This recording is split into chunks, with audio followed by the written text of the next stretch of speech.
Greetings and welcome on behalf of the Lumen Christi Institute. My name is Michael Le Chevalier. I serve as our Associate Director here.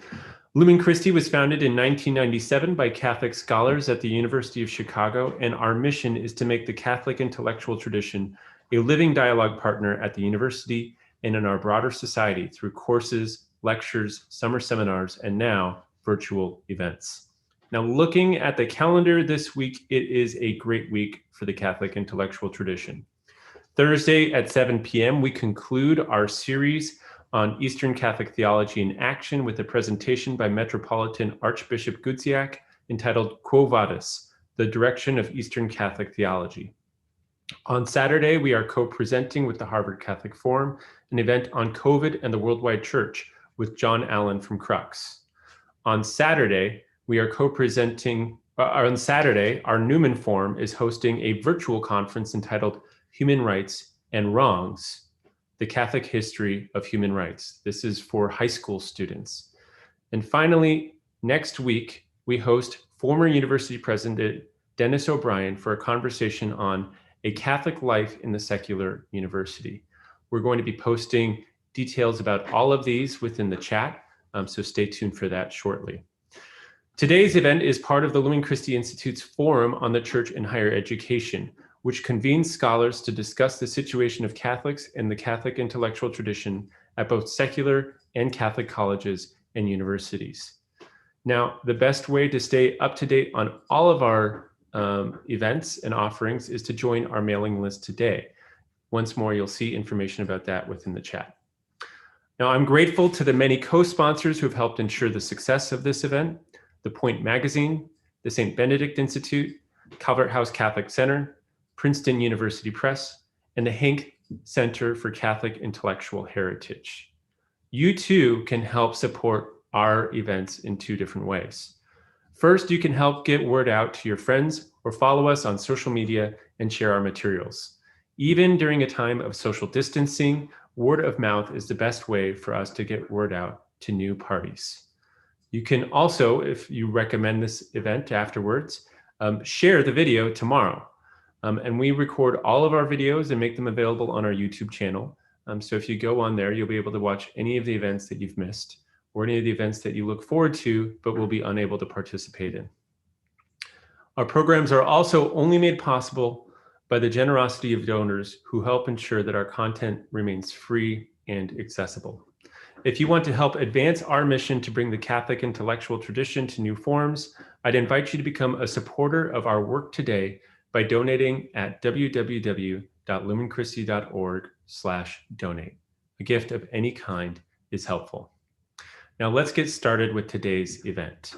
Today's event features Zena Hitz. Zena Hitz is a tutor at St. John's College. She holds a BA from St. John's College, an MA from Cambridge, and a PhD from Princeton.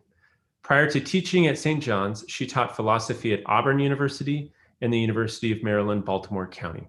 She is the author of Lost in Thought: The Hidden Pleasures of an Intellectual Life, and has recently begun the Catherine Project, an online non-credit Oxford-style tutorial program on great books and fundamental questions. She is a recipient of the 2020 Hyatt Prize in the Humanities. And if you enjoy today's event, you can purchase her book with a discount code provided by our co-sponsors, Princeton University Press. See more details in the chat. Today's conversation will be moderated by a longtime partner and friend of the Institute, Professor Jared Ortiz. Jared Ortiz is Associate Professor of Religion at Hope College and Executive Director of the St. Benedict Institute. He holds a BA from the University of Chicago, an MA from St. John's College, and an MA and PhD from Catholic University of America. And now I'll leave it to our distinguished guest for the conversation. But for our audience, just know that there will be an opportunity for you to participate later on during the conversation with our audience Q&A that will be moderated by Jared. But at any point, you can ask a question using the Q&A button at the bottom of your screen. Thank you, Jared. Thank you, Zena. I'm looking forward to today's event. Wonderful. Well, thank you so much, Michael and the Lumen Christi Institute. And thank you, again, all the co-sponsors and everyone who's tuning into this. And thank you, Zena, for for writing this book. I have to say, this couldn't have come at a better time for me personally. I too have been experiencing a certain fatigue in my academic life. And so when I got the invitation to read this book and interview you, I jumped on it, and reading the book was very restorative. So I'm grateful, and I'm grateful we get to share some of that with our audience today. So let's just start with a little bit about the book. You write an autobiographical prologue with the delightful title, How Washing Dishes Restored My Intellectual Life. And this is intriguing, obviously, for lots of reasons. Classically, obviously, the servile labor is always contrasted with the intellectual life. Even today, where we're much more democratic about these things, we often see this as a hindrance or as a distraction from our real work. So maybe you could just start us off by telling us a bit about how washing dishes restored your intellectual life. Well, one way of putting it, thank you. And it's great to be here. And thanks so much for reading my book and being willing to talk to me about it. And thanks to everyone at Lumen Christi for hosting. I'm thrilled to be here.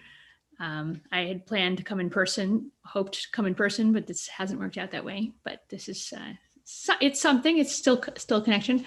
As far as washing dishes and intellectual life, I think it's helpful. I can tell you an account of my story for the people in the audience who haven't read the book yet. But I think one of the things that I could say in a general way is that our culture disassociates our work from the goods, obvious human goods that it's meant to produce. So so it's easy to work in a profession, especially, and it seems to me might be a bit of an exaggeration, but the higher profile, the higher prestige the profession, the worse the problem is. You can work away at something without really knowing why it matters, and you're going to have incentives in terms of, money, status, position along the way. So it's easy for, I think, anyone in any profession to lose their way. But I think for professional intellectuals, for academics, it's particularly heartbreaking because it's the kind of thing that one wants to be all in for. So what happened to me in a general way is that I found a need to spend some time being a human being in a basic way in order to see why intellectual life actually mattered in an ordinary human life. That was what made me able to see more clearly the importance of the kind of work that I do and you do and many academics do. So the good that academic institutions, universities, colleges are supporting. So what happened to me was this. I was a natural bookworm. My family were readers.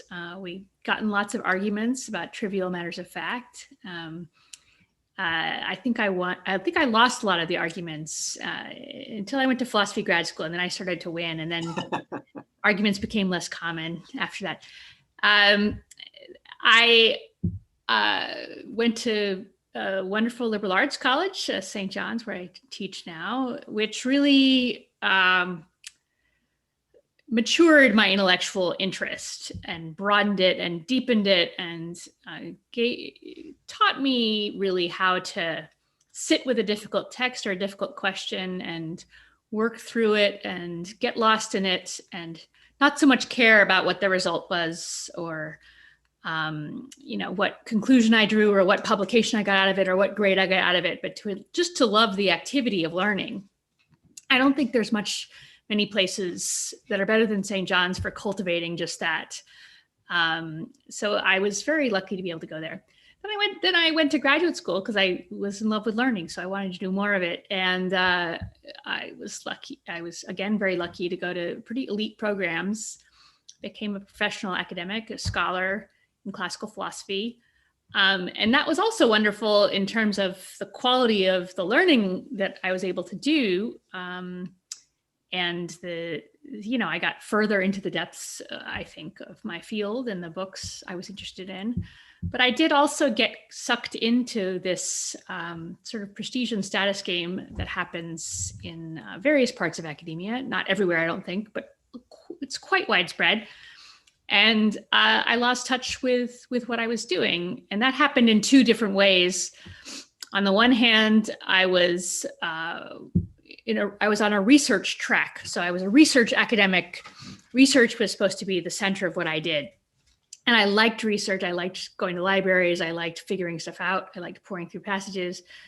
But something about it didn't feel worthy of being the center of my life. I couldn't, it didn't quite have the meaning that I wanted it to have. And teaching, which is the other thing about which academics orient themselves, I didn't like factory style teaching in large classrooms.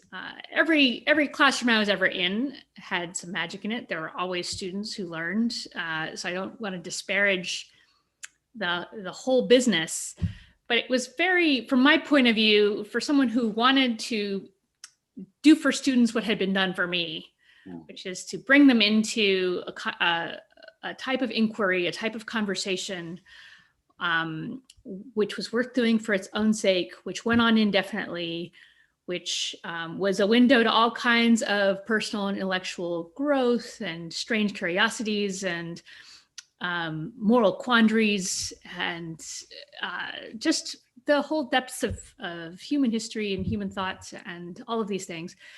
I found it very difficult to do that in the factory style classroom. I had to reduce the books we were reading to bullet points and evaluate how well they were absorbed. And many of my students were there to fill a requirement and never caught the bug. So it felt mechanical, it felt automatic, and it was deeply discouraging. So I quit the profession. I went and lived in a religious community in Canada for a time, one that was very focused on manual labor and poverty.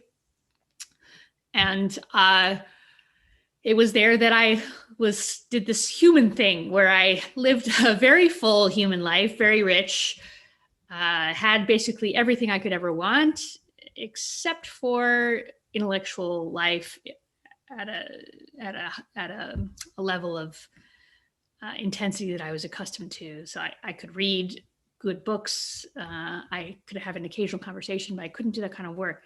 So I had to really think hard about why it mattered. Why it mattered for me and why it might matter for the kinds of people I was around, who were people from all walks of life, all levels of interest. And so the book came out of that experience. The insights that I got from living in a very basic way for a while and really having a chance to think about why intellectual life mattered. And so I discerned out, I came back to St. John's and started writing about what I'd learned. Anyway, that's how we got to here. Yeah, thank you. So much of that resonates with me. So I did my undergrad at the University of Chicago, the last remnants of the great books, some wonderful agnostic Jewish professors turning me on to wisdom. Right. And then I went to go teach in the inner city for 3 years, which I loved, but also just spinning the wheels mentally. And I remember coming back and talked to Amy Cass. I don't know if you knew the Casses, but I had had lunch with her, and I said, I want to go to graduate school. And she goes, "Oh God, no, you don't." I said, "No, I do." She goes, "What do you want?" And I said, "Well, I want to read again, and I want to think, and I want to talk, and I want to do what we used to do, and, just go deep into books and just be in that kind of intellectual community." She goes, "Oh God, you don't want graduate school. You want St. John's College." So that's when I enrolled in the Graduate Institute. And she was exactly right. Because I eventually did go to graduate school, which is totally dehumanizing and pernicious. But St. John's is this little oasis of leisure and sanity, where you sort of do things for their own sake. So one of the main themes, right? So there's sort of the two main themes in running through the book, is learning for its own sake, sort of championing learning for its own sake. And, if I could paraphrase Mortimer Adler, sort of contemplation is everybody's business, right? Right. And you have this really delightfully promiscuous view of contemplation. I'm going to read this for our audience, and I'd like you to comment on it. It says, it is true, this is good because you take on Aristotle right away, this is great.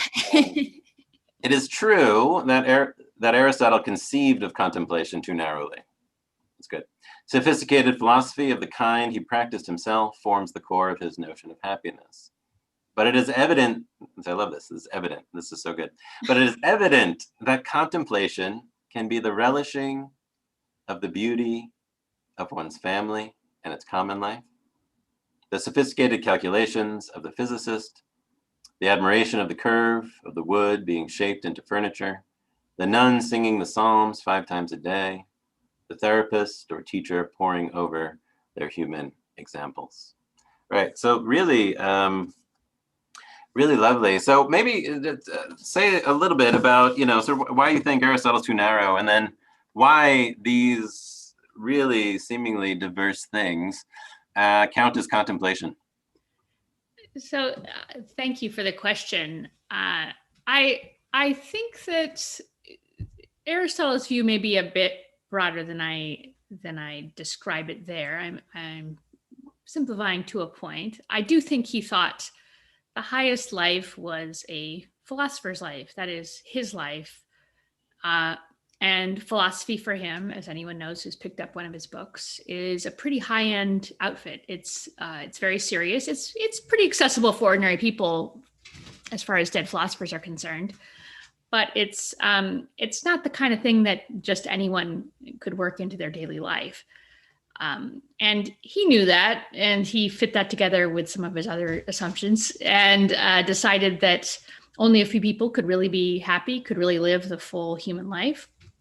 And everyone else could serve those people in one way or another. And they might find other diminished forms of happiness, but they wouldn't quite get to that pinnacle of life, that pinnacle of humanity. So I want to be, one of the things I wanted to do in the book, whether or not I succeeded or not, I don't know. But I didn't want to just say, Aristotle's an elitist, so we got to get rid of that. I wanted to try to articulate why his view actually seems to me really too narrow, which is one of the things I'm trying to do in that passage. So it seems to me, first of all, so he thought, as it seems, the view also appears in Plato's dialogues, manual labor was inconsistent with contemplation. That just seems to me wrong. In fact, for most of us who live these sort of computer information-driven lives, manual labor is the best way to actually think about something. And I think most of us have experienced this. You do some gardening, you mop the floor, you take out the garbage, and something opens up.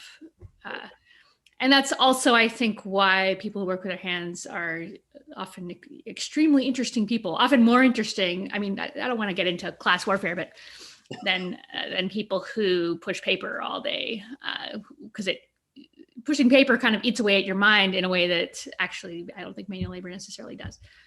So I wanted to say, I had that thought, which was definitely comported with my experience, that manual labor opens up the mind, actually. And then I was trying to get in that passage at a bit of what the core of what an act of contemplation is. And it seems to me it's pretty simple. It's you connect with an object, something out in reality, and you savor it. That can happen in a moment. It could be looking at the sky, as I like to say, when I'm in between my house and my car. It can be in these moments with one's family where one suddenly sits back and realizes how beautiful your life together is at this particular moment. That just strikes me as being continuous with proving a theorem in geometry and suddenly seeing this structure that you've been trying to work at, or having an insight into the way political communities work, or any of the other things that are part of more high-end philosophy. So I think it's continuous. It's different. And I don't want to say that I don't have a systematic account where, here's the principle and here are the 17 different styles of contemplation. But I suspect that if one had the inclination, one could find a way of really working out in more detail than I'm able, just what exactly these activities have in common, and why those moments feel like the culmination of our life. I mean, why does that? Because that's really what we're looking for. We're looking for something which constitutes human flourishing. We're looking for certain activities or moments in which our life culminates. And if you think about that and you try to think about a little bit about what's in common, I think that you can get a version of contemplation out of that.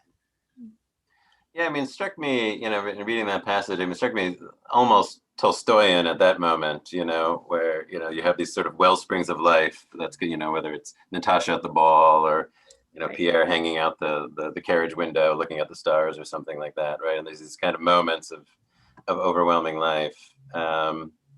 And it's interesting. I mean, I appreciate so many of these examples. So maybe one of the few mystical experiences I've had came when I was at St. John's, and I got to Prop 47, Euclid's Prop 47, which I was doing in the coffee shop basement in that main building, and just working it out in one of the booths. And then it was like this, like the heavens open. It was like, I was like, oh, don't stop. I was like raptured for a moment, and it was really remarkable. But I've had actually similar. I love that you started with the relishing of one's family and its common life, because I've had those moments, right, which you don't have, when you're sort of running from one thing to another, So you have to sort of stop, and you just have to sort of be, and right. Just be present, right, and then something happens, right? And so either it's the focus, working through the proof, or just the being present to the kids,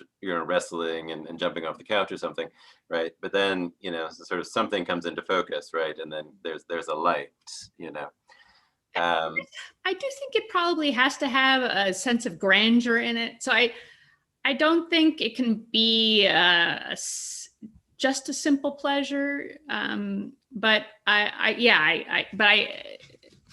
do think that those moments of grandeur, it's not that they're easy to find, but you can't predict where you're going to find them. And it's in all kinds of places. Anyway, that was my thought. Yeah. Right. So, man, so many interesting ways I want to go here now, but right. So I was struck by, the toggling back and forth between what seemed like these sort of natural examples, even the nuns singing, right? It's a kind of routine thing, right? You don't need much education, right? It's just something very similar. The really relishing, the delighting in one's family, these almost kind of natural rhythms of life that one becomes attuned to, and that's why I was thinking Tolstoy there. And so struck by these kind of natural examples, and then, the more advanced examples, right, of Einstein and others, right, who are, in it to win it, I mean, not to win some kind of exterior prize, right, but in it, all in, on this thing, and it's the long pursuit in one direction, right? And so I know you say you don't have a systematic account, but I mean, do you see these as just sort of, like that Einstein is really just doing more of those natural things, or is it actually something different going on there? That's quite a difficult question. I mean, it's a good question, and it presses me in ways that are helpful, I think. I mean, what Einstein is doing is takes years of development of habits of seeing particular kinds of things. I mean, mathematics is its own world that's full of these intense complexities that, you know, I love dabbling in it. I've never had a gift for it. I've never gotten to the point where it felt to me like breathing just to think about it, the way I gather it did for Einstein or anyone like that. But I do think that, so I think that it's disciplined and it's a pursuit of a particular type of objects that have a certain connection with one another. So the mathematics is its own thing. It has a certain boundary as a discipline. But I do think that and that's all important. I mean, that's part of the substance of it. It's not just a looking at a different type of image and appreciating it in a different way. But I do also think that there are disciplines which may be less rare. Like you need a certain kinds of mental talent in order to pursue a discipline like that to the level that someone like Einstein did. But reading great books, for instance, is something that virtually anyone who knows how to read can learn how to do. It also requires habits. It also requires a discipline. It requires motion in a certain direction. But I think if you use that as an intermediary activity between what someone like Einstein does and what a nun does or a wood carver does, then I think it starts to get a little more traction, because you can read, the great books are about all kinds of things in the end, and what you're really investigating is various parts of reality, the way the world works, the way human beings work, the way human communities work, what makes things go together, what makes them come apart.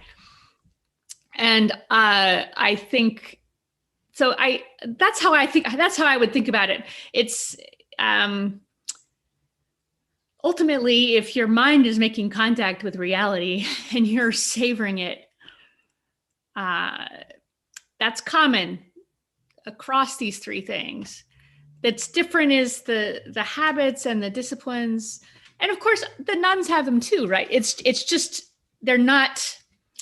The contemplation doesn't go through necessarily intellectual disciplines. So you when you pray the Psalms 5 times a day, and when you live a life that's relatively enclosed and restricted, those words from the Psalms start to sink in. And there are certain phrases which open up worlds to you. It's a very different kind of discipline than Einstein's physics, or for that matter, reading the great books, but it is a discipline. It does move in a direction, and it does open up pieces of reality to you for you to savor.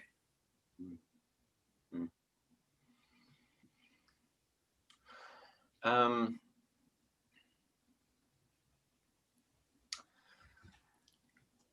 I'm trying to think whether to pursue the objects or not. Because the objects were, so sometimes, you say the objects, not any object is worth contemplating, right? So video games, maybe not. Flipping through the TV, right? Maybe not. So certain kind of objects are superior to others. But then you'll say, really, it's a kind of, you say, the intellectual life is really a direction, it's sort of an orientation, towards, towards reality. This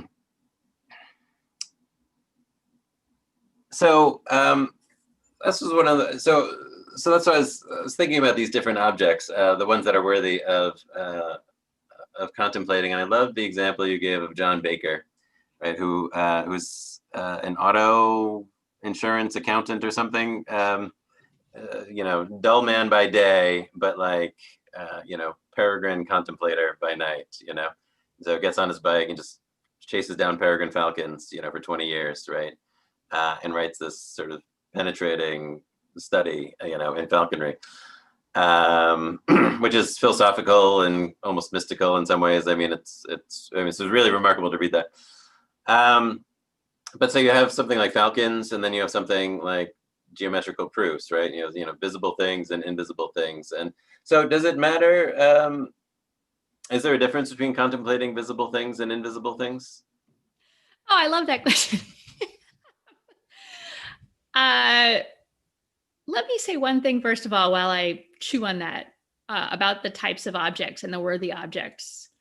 So I actually try to be very careful about this, because I think that anything can be in principle a worthy object. It's just that there's there are things that more naturally lead us into depth and richness and growth than others. So I think people can think about video games pretty seriously, and they can get to some pretty interesting things. I've never tried it myself, but I believe it. But while doing it, maybe after. I wonder. Anyway, but yeah, right. But still, but you need some experience in it in order to build up the materials to understand it. So on the other, but it's not, you're working against the grain. That is, these things are made to distract you. They're designed to distract you. People have designed them to make money off of your distraction. So you've got to, if you want to think about them, you have to fight against what they are. Whereas there are other things which I think are not like that. So as far as visible versus invisible things, I think that when I talk about intellectual life perhaps being constituted by a direction, that is, rather than a particular set of objects, that is, it's the deeper, it's the whatever seems to beckon on into something else.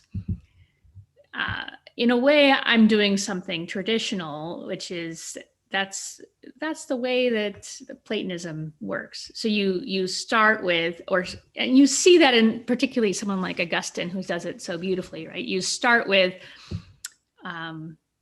thinking about some garden variety thing, and then you think about that until you get to invisible things, and that's how your depth and your growth take place. So that's the image of the cave and the Republic and all of these things. It's classic. And you can set up a metaphysical hierarchy with physical things on the outside and mathematicals in the middle, and then something else, whatever it might be, the great beyond past that. I suppose if I had to ask myself, what does John Baker find when he starts looking at falcons and then goes into the depths? I don't know if I can say he finds invisible things.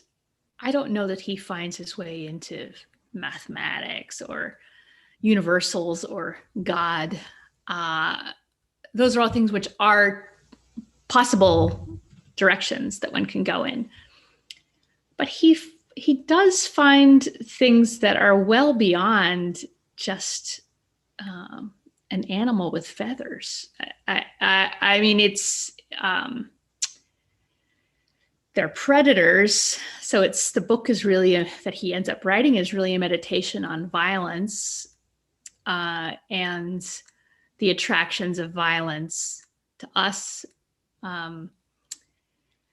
The difficulty of getting to know an animal, what it's like to be an animal from the outside. So John Baker clearly wants to become a falcon. He wants the barrier between humans and falcons to dissolve, but that's impossible. And I think, I had the pleasure of reading it with students a couple of years ago, and they were all they were like, he's not interested in the birds. He's just thinking about himself. So, and you could see how you could read the book that way.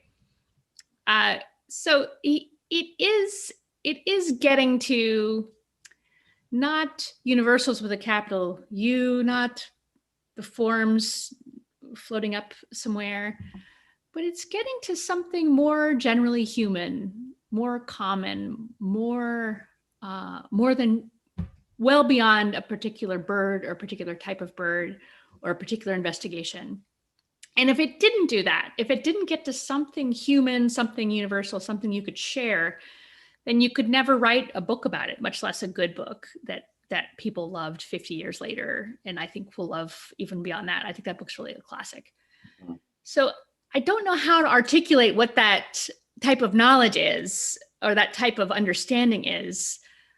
But it's definitely not merely visible. It's not merely particular.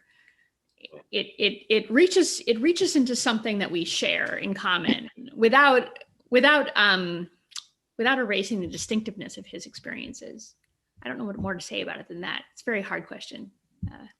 Right, and so I mean, what's interesting is, so you give a wide variety of examples: John Baker, Malcom X, Dorothy Day, Augustine, the Elena Ferrante novels, right? So you have all these, just a wide range of really fascinating examples. And in many ways, I mean, and they're all inspiring. I mean, I loved Malcom X the first time I read it, so it's worth revisiting, it's worth thinking about. But one of the things you say, and so your comments about Baker made me think about this, is one of the things you say in another part of the book is, you should follow the intellectual life wherever it leads. I'm trying to find the quote on my notes here, but I can't find it. I remember where I said it. No, it's right. That's true. I accept the quote as valid. I don't know what I'm going to get next, but we'll find out. But what I was struck by, all these people following the intellectual life, was they all end up in some radically different places, right? Dorothy Day ends up in Catholicism. Other people leave the faith and end up in, socialism.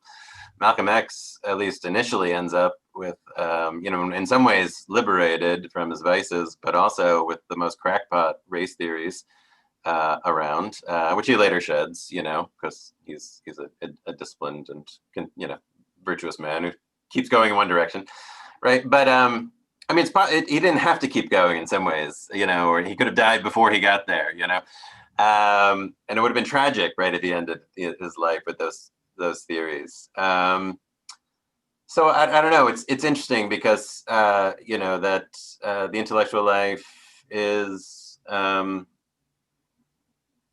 amoral almost, or it doesn't seem like on its own it'll always take you to the fullness of truth, right? On the one hand, the process does seem humanizing, but the ends, right? I mean, if Dorothy Day ends in Catholicism, and here at Lumen Christi we say, hurrah, that's right. That's where it all ends.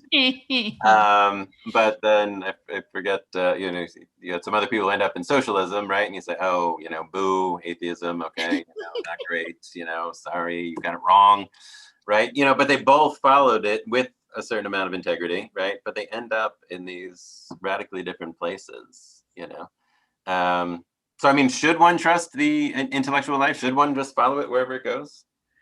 Well, I think the way I want to handle this kind of question is to really ask what the alternative is. So the alternative that it seems to me I'm somewhat familiar with is you decide in advance the range of acceptable ending points, and you devise paths towards those endpoints. Or you may discover genuinely, or you also may think that you discover genuine stepping stones. So here it is, the fullness of truth. It's within these boundaries.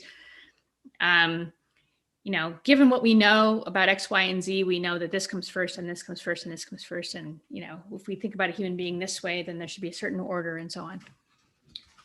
I find that kind of structure to be really immodest about our capacities to understand and to guide another person's intellectual development. I don't know how contingent that is. So I don't know how much my view about that is shaped by having been born and raised and still living in a highly pluralistic environment where I know that I know that anyone can reach the fullness of truth. Let's call it the Catholic Church, which I also belong to. I also believe it's a fullness of truth. Anyone can find their way there, but who's going to find those just perfect starting points and those just perfect intermediate points, and then just happen to end up just between just these two goalposts that you wanted to end up between? Not very many people. That is, we don't have. So I'm a bit agnostic, whether at some point in time we ever could in the future have a broad enough Catholic community that something like that would start to make sense again. But the way things are now, it strikes me as being immodest and limited. So I'm not persuaded when I see accounts of the right order of learning. I don't find those accounts persuasive. My own learning was very, very eclectic, as I try to reflect in the book. And I don't think we can know in advance what starting points are going to lead where. And there's such a huge part of what I want to say is something positive, which is there's such an enormous richness to human inquiry. And we do not know what lies down every pathway. Now, John Baker might have started with peregrine falcons and ended up a believing Christian. He could have ended up a Catholic. I don't think that happened. I can't quite remember. I read his biography. I can't remember whether he was religious or not, or whether he was a lifelong churchgoer or what. It's not part of his story for whatever reason, or it's not the story that the biographer told. But I can imagine that being the case, just as I can imagine Malcom X, had he lived another 20 years, coming to yet more universal understanding of, an extension of that vision of Mecca that he had towards the end of his life. So I think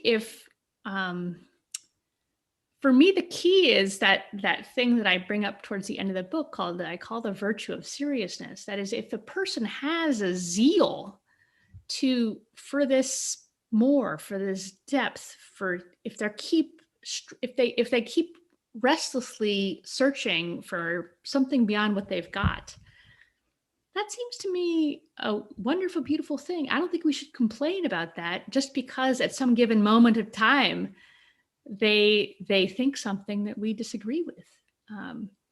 And we have to respect both that person's individual freedom and self-determination and their own way of distinctively approaching the world. And we also have to respect our own limitations as far as devising curricula, devising orders of study, because I think, frankly, those things have a lot of presuppositions. They can, they're subject to limitations that every human inquiry is subject to. We're just not that good at thinking. It's the best thing that we do, but we're just not that good at it.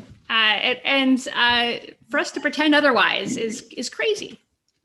No, it's true. And so it's interesting. I was thinking about this. You have your last chapter is about not sort of subjugating your intellect to these lesser goals. Obviously, like wealth is, that's an obvious one for most of us. Ambition, pleasure. And then politics you take as the hardest one, right? And that's obviously very common now, especially in higher ed, right? Social justice, and like this is actually the highest end, and right? So you should use all of your intellectual resources to orient here. And it does. I mean, I think you make a persuasive case that it is a really narrowing of the intellect, and actually can be dehumanizing for others.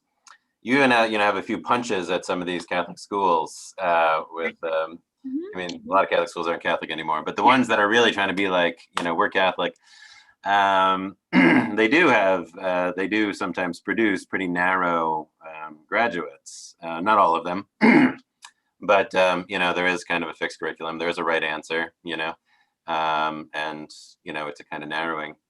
On the other hand, I think of Augustine, and, he talks about, that, the usefulness of belief and the necessity of belief, and that actually one needs to subjugate one's reason to faith, right? And, right, I mean, can one do that pedagogically at a university, right? That's another interesting question. But what this puts me in mind of, and this is what I want to ask before we have to get over to the Q&A from other people, is I was thinking about the beautiful prayer before study that Aquinas wrote, or is at least attributed to Aquinas. Are you familiar with this beautiful prayer?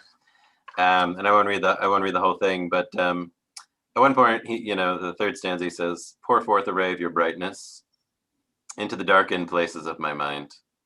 Disperse from my soul the twofold darkness into which I was born, sin and ignorance." Right? And so, and this is something I think, Augustine obviously resonates with. You see it all over the Confessions, right? The twofold darkness. So then here's my question: is does contemplation require grace? So I think contemplation in that big, wide, broad sense I described is a human thing, and I think without trying to avoid the massive theological disputes that are off lurking off to the right, those are what I would call human things. Contemplation is a human thing.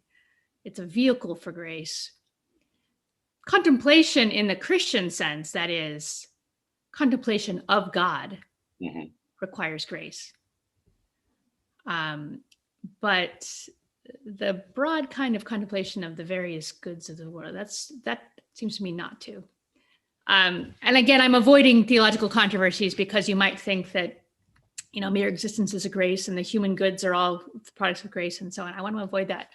But really my thinking is very much based on this classic slogan, right? That grace builds on nature. So these are human things, they're human activities, and they are, for that reason, vehicles on which grace operates.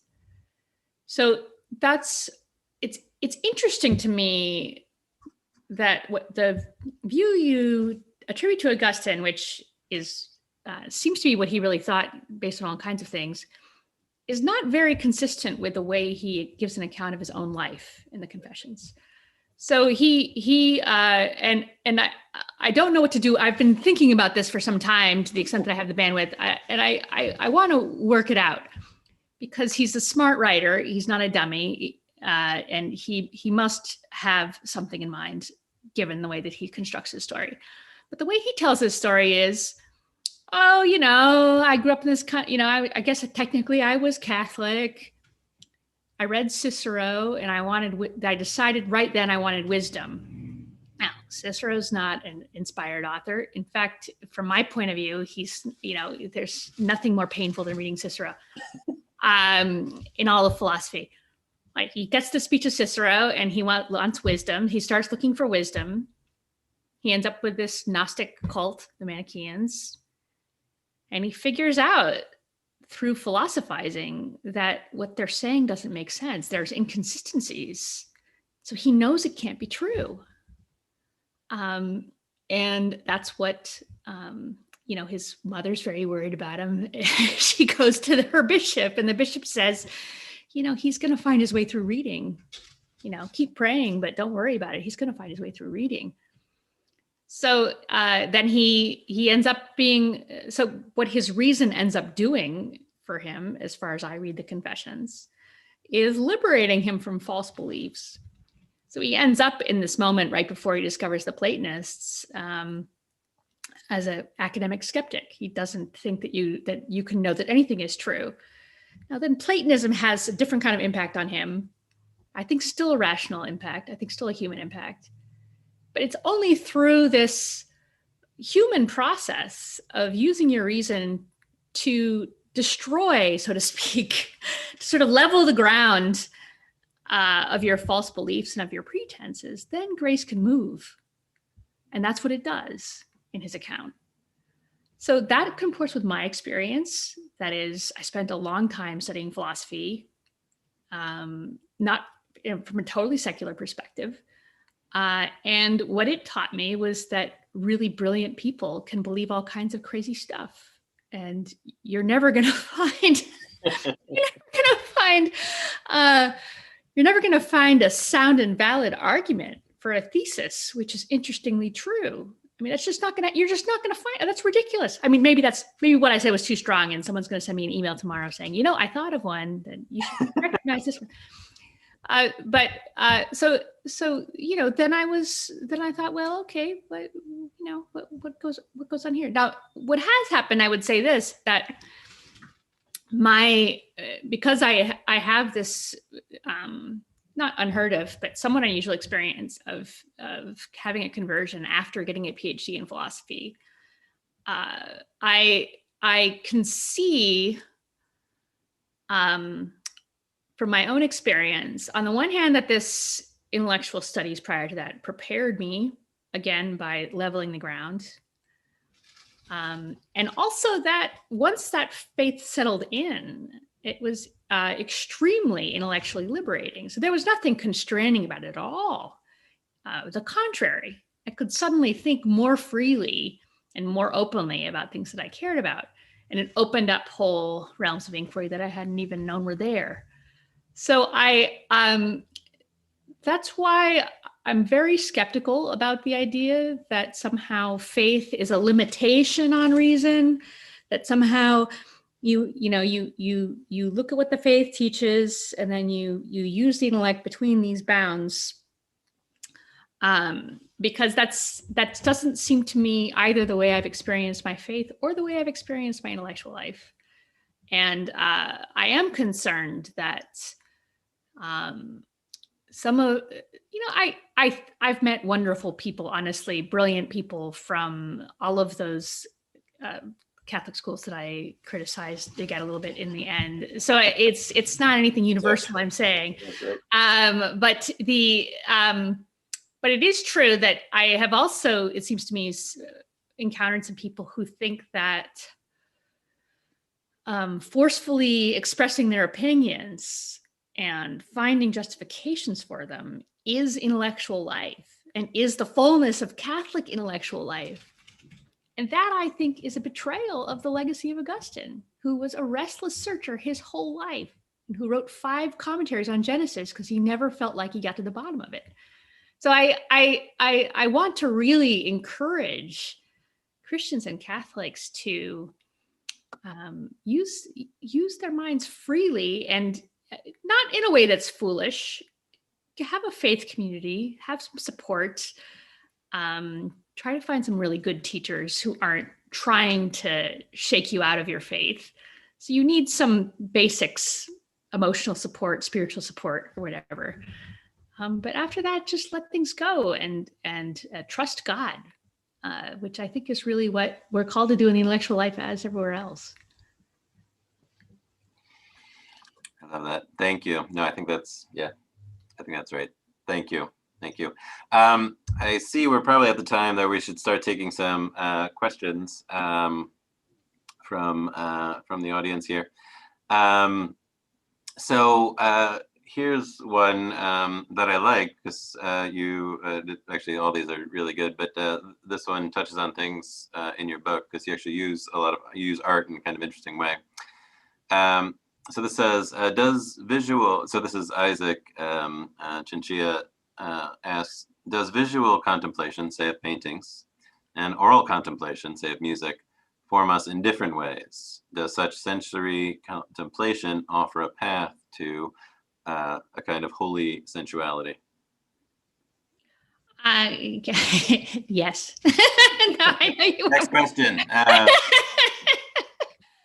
I do think, I don't talk about them much in the book, the experience of music or the experience of art, just because there are things that I really like, but they're not in the middle of my experience. So that's not something which I can talk about fluently and at length.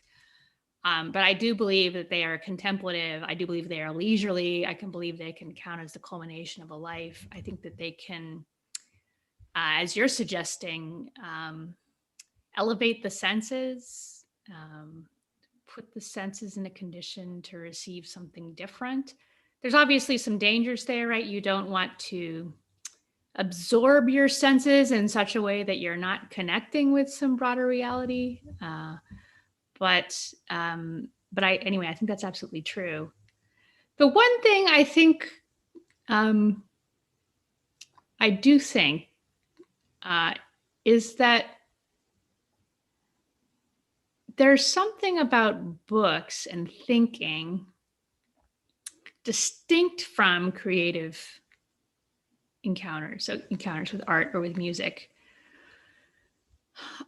where the experience kind of has more and more depths with books and the mind. So there's something about the focus of music and art on a particular experience, a particular sensory experience. It seems to me some kind of limitation. I want to think more about it because as Jared's already suggested, I like to have a big tent. I want everyone to be at my party, but I also have that thought that the people who seem to get to those depths as far as art or music are concerned are the people who do it, the musicians, the composers, the artists. But for ordinary people, I think that there's some limitation to being preoccupied just with a particular sensory experience, as opposed to a line of inquiry that opens up indefinitely into the future. I could be wrong about that. And it is actually frustrating when when you meet artists who actually can't give an account of, what's sort of going on in their art. It's not that you want to explain it away or, like you ruin the joke by explaining it, but no, it's like you should be able to give an account of this, of what's going on, so anyway, there's something about the account that appeals, and maybe it just appeals to us philosopher types and not the artist types, but there's just something that seems to me that fills out the experience, that makes it richer, when there's an account. All right, so we have another good question here from Alyssa Green, who says, how much does your advocacy of the non-productive, more observant intellectual life, and therefore a critique of the publisher parish culture, differ from Marxist analysis that capitalism reduces our time to the extent that we can pursue ends for their own sake? Do you think the type of observation and inspiration that's so valuable is possible without changing our economic and social culture? Wow, what a great question. I think I've been actually in the middle of one of my questions I keep on the side is trying to think about the insight that Marx had into capitalism and its effect on us with respect to these questions. I do think there's a related insight. I don't know exactly what the relationship is between that insight and the more traditional Aristotelian thought that you need to have activities which are worth doing in their own sake, for their own sake, that act as somehow the culmination of your life, or your life is pointless and vain.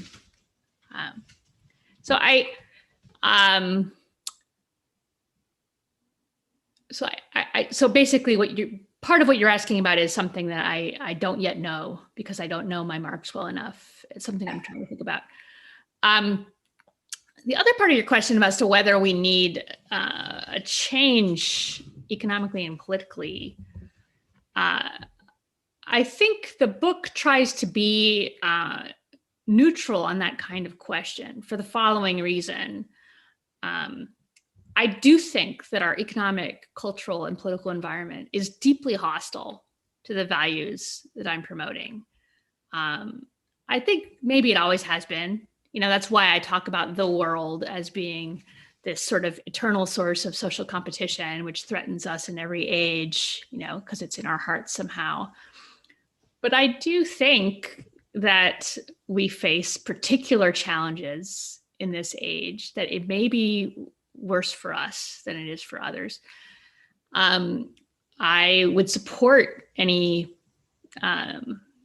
plausible, prudent way of changing the overall environment.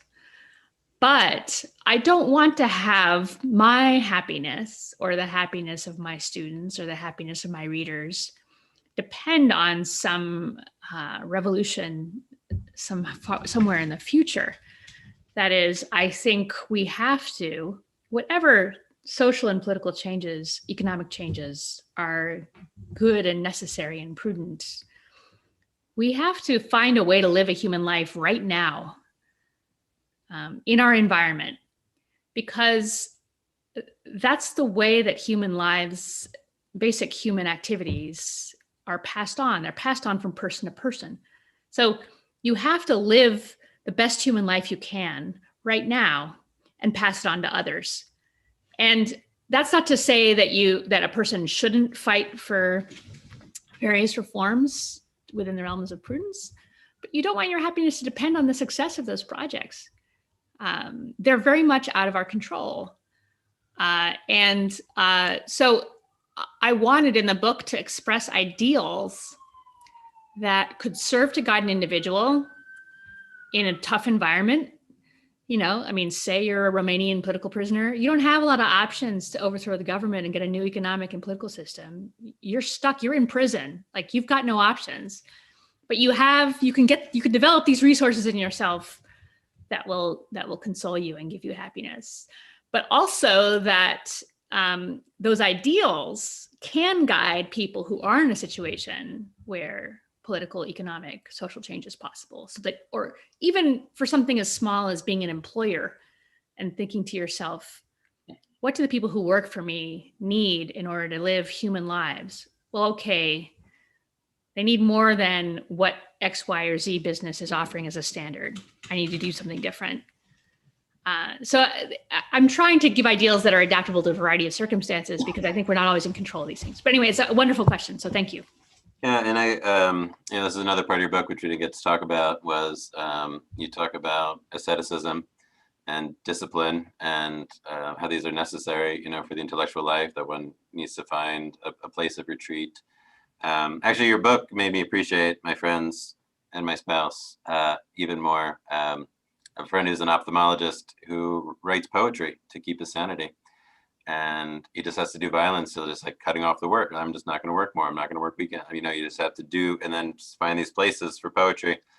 My wife wrote a novel last year while she was pregnant with our 5th child. And so, just waking up early, staying up late, writing while the kids are napping, just different way, and it was just, because she has this life that needs to be poured out somewhere, right? But it requires violence to other things, right. Not to kids, but I mean violence to, or husbands, I hope. Husbands, right? Yeah, right. You're not movies anymore. I mean, stuff happens, but you have to sacrifice things for things that are more important, right? And so we all have time, right? So we get rid of Netflix and our phones, we would find a remarkable amount of time, So anyway, there's, that's that kind of asceticism is something, right? So we don't have to wait for the big revolution. We can just revolutionize our own life, though again, does that require grace? That's another question.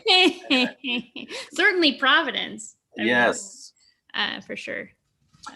So another wonderful question, this one anonymous, and understandably so, sadly.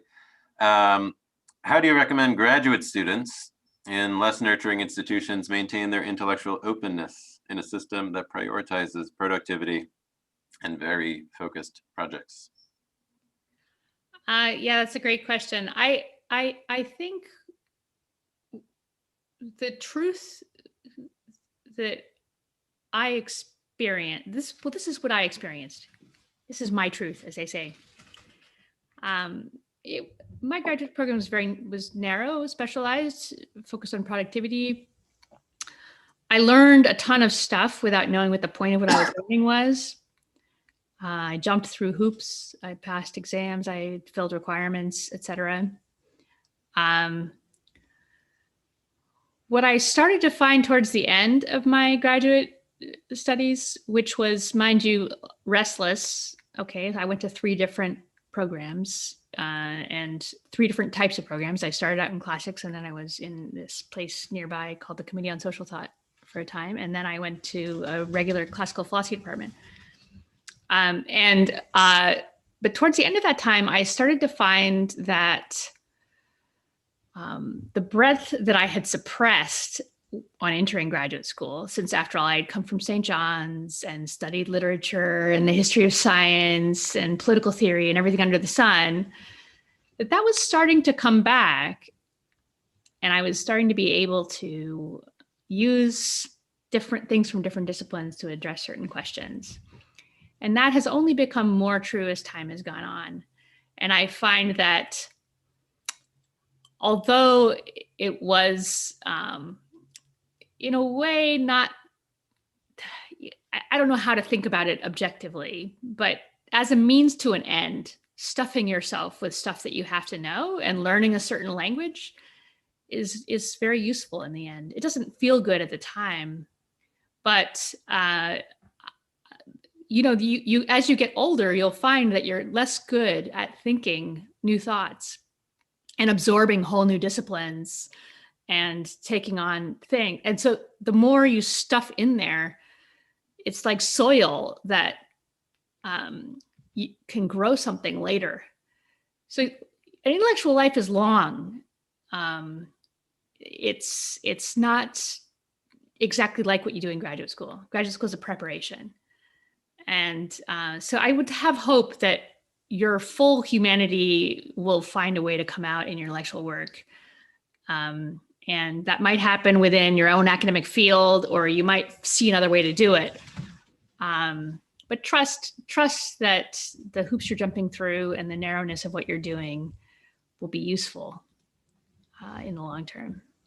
I would also recommend reading Zena's book, and then also getting a copy of Sertiange, The Intellectual Life, and keep it by your bed next to your breviary, and read it every single day. Read 1 page a day in graduate school, and it'll remind you why you're doing what you're doing, and how even your narrow field connects to all other truth, right? So God has given you something to pursue, some truth to pursue, that connects to all other truth, right? And so you are being chastised and disciplined to study this piece of truth. So submit to it, but keep your sanity by remembering that it's connected to God's world and what He's called you to do. I want to go, please. No. So I'm going to combine just a few questions here. So we had the university question, which is good because, again, graduate school is a particularly dehumanizing institution in its current form. But there's a number of questions about those who are not in a university setting. So those who are not connected to a university, those who have children, and maybe those who are paper pushers themselves. What advice do you have for cultivating contemplation outside the university setting, and if you're in one of these jobs, and how do you raise your kids to be contemplatives? So I think it's a crucial question. So one of the things I think that I argue for in the book, and that I try to promote as much as possible, is that we are in the universities are in a massive crisis that seems to only get worse as time goes on. And they frankly can't be trusted necessarily to safeguard serious study, humanistic study. So that means that ordinary people, working people, moms, you name it, they, all of us have some responsibility to try to take it on and pass it on to others. And the first thing you can do, it seems to me, is I think the most important thing is to try to find some community to support you. So there are people who have some kind of inwardness or discipline of some kind, which means that they can just pick up stuff and study on their own without any community or any support. I've never been one of those people. I think they're very rare. I think most of us need a friend, a group, whether it's someone nearby or someone far away. This is one of the silver lining of Zoom, is that you can now expand your horizons as far as study is concerned, and study with that person, read a book with them, read something that is difficult, but not so difficult that you're not going to be able to motivate it. So somewhere in between the thing that's easy and the thing which is so impenetrable that you'll get discouraged, and treat your encouragement as something that you want to cultivate. So, and then this is sound advice from Sertalanche that Jared mentioned. Just carve out and defend some little chunk of time. His view is 2 hours a day.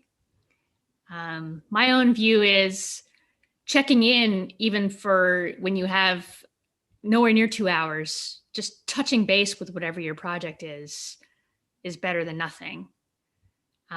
There's another wonderful book called How to Live on 24 Hours a Day, which has got to be one of the best titles of all time. From the similar era as Sertalanche, he suggests half hour a day of serious thinking, plus 3 evenings a week of serious reading. So you can't, people will devise schedules and routines. I've never done that for others because I can't do it for myself. But I think just finding something that's going to work for you in your life. But I think most people exaggerate how busy they are. Not everyone. I think there are some people for whom contemplative leisure is actually impossible. I think it's usually someone else's fault. I think it's grave injustice. So I don't want to say somehow it's your fault if you can't do it. But I do think that you can do more than you think you can do. And those other people, that community that you're going to find, they're going to be the thing that helps you do that. I think we have time for maybe 1 or 2 more questions. So here's an intriguing one from Sarah Bond. Is there a relationship between your view of contemplation and the Christian idea of incarnation, both in terms of the value of the flesh and the presence of the divine within fleshly things?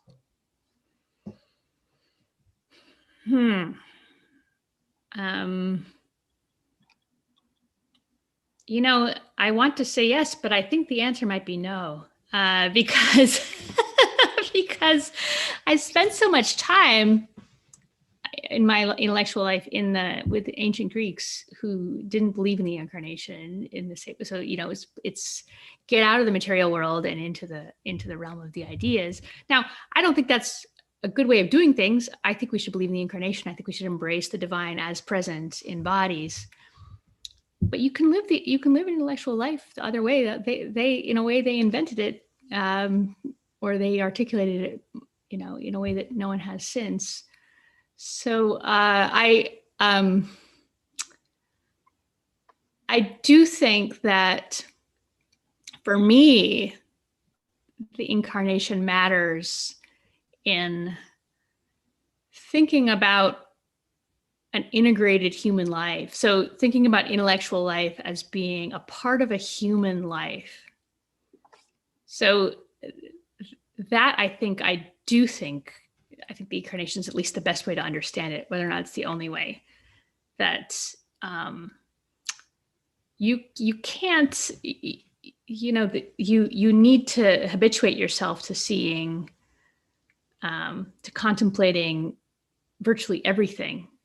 You can't just disconnect from bodies and somehow float off into the ether. But I feel like I'm not finding the right words to articulate exactly what I mean. So I might be quiet and let Jared either help me out or challenge me a little more, whatever. No, I think actually this follow-up question might help situate that question a little bit. So maybe we can just try again by asking this question from Kevin Cambo. It says, on the notion of learning for its own sake, we have images of the intellectual, some images of the intellectual life seem to be solitary and monkish, Baker and Einstein, Plotinus. And then some seem to make room for friendship, and he has Augustine and Monica, right? Which is, importantly, you have 2 ascents, right? So one, the Platinian alone, and then the post-baptismal, incarnational perhaps, ascent with his mother, with lots of chatting, as they ascend, and lots of location details as well, interestingly enough. So question, Dr. Campbell's question, does the intellectual life take us out of the human world for the sake of learning, or does it place us more justly in it?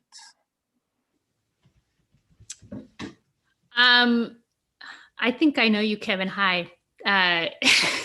Thanks for coming. I'm having trouble fitting together the two parts of that question. That is, there's a question about solitude and friendship, and then there's a question about whether we think to get out or whether we think to live in the world. And those feel to me very different. So because I suppose I do think that quite a lot of intellectual life is communal in some sense. When you read a book, even if the author is dead, you are communing in some way with another human being. It's not really isolated. Now, John Baker was pretty isolated. It was him and the birds, but he read a lot of poetry. Actually, he and Melville, which is pretty evident if you read his stuff. So he also communed with other thinkers, other encounterers with nature. So I want to say that on the one hand, that I think solitude versus community is not necessarily the way I would put the question. And in a way, I don't know about how to piece together my individual wisdom that I'm pursuing so zealously and restlessly, right? Supposedly. In fact, I'm on Zoom all the time, but let's imagine that I'm really doing that. I don't know how to put that together with the sense that I want to also share things I've learned with others. I want to help build communities where this type of learning is possible. Do I want to live a fully human embodied life in the world? Yes. Is that all there is? I wouldn't think there was. So I don't know. I feel like I've gotten more questions and now I'm swimming even more in deep water and I don't know how to get out of it. No, Austin's going to cut us off, but I'm going to keep talking. So one of the, you talk about that beautiful movie, which I haven't seen yet, but it sounds beautiful, The Hedgehog, about how you have this isolated woman in this, very frivolous apartment building. But it's sort of her devotion to reading and learning that attracts people to her, right? So on the one hand, you talk about there is this sort of necessity for isolation and retreat, and yet it seems to bear fruit in community, right? Benedict goes and he hides in a cave for 3 years, and yet God manifests him, right? And he's the founder of the Western monasticism, right? So there is that interesting interplay between solitude and bearing fruit in community, in true community. I suppose I do think if you put the question that way, I suppose that withdrawal is ultimately for the sake of engagement. So I do think that community. I don't want there to be a sharper division, and I think I'm probably muddy in my own thinking about it. I think it's my incapacity to answer this question shows that. But I suppose I do favor, in the end, the community. The bonds between others, although I don't know whether that seems tightly connected to the shared reality that they're inhabiting and beholding and so on. There's only certain ways of being with others that really make us fully human. So maybe that's why the question's hard for me, but thank you very much. Excellent questions. You guys have asked very, very good questions, especially Jared, but all of you, they're very serious and very directed, and I've been on the ropes. So I appreciate that very much. Thank you. Well, and I want to thank you both on behalf of our viewers here, on behalf of the Lumen Christi Institute, and on behalf of all of our co-sponsors for this fantastic conversation. Of course, we always have more questions than we have time for, and the conversation doesn't have to end here, nor does the communing, as Zena pointed out, because in fact, you can go home and commune with Zena through her book. And we're grateful for Princeton University Press for offering a discount for all of our viewers. So you can go onto their website, support university presses today, and purchase for a 30% discount there. But I also want to invite you all back as part of our Lumen Christi community to next week's event that is also part of our forum on the church and higher education, a conversation between former university president Dennis O'Brien and Mark Altsnauer on a Catholic life in the secular university. I'm grateful to all of our co-sponsors who've helped make this event possible: The Point Magazine, the St. Benedict Institute, Calvert House Catholic Center, Princeton University Press, and the Haint Center for Catholic Intellectual Heritage. And finally, I invite you to support us. As I mentioned, in 2 different ways. Help get word out to your friends. You can even share the video of this event for people who weren't able to participate. Follow us on social media, join our mailing list. And finally, our programs are only made possible and free because of the generous support of our donors. And I'd like to invite you to become a financial supporter of our work today at www.lumenchristi.org/donate. And a gift of any kind goes a long way. So once more, thank you, Zena. Thank you, Jared, for this great conversation. And we look forward to when we can have you back again here in Chicago. All the best.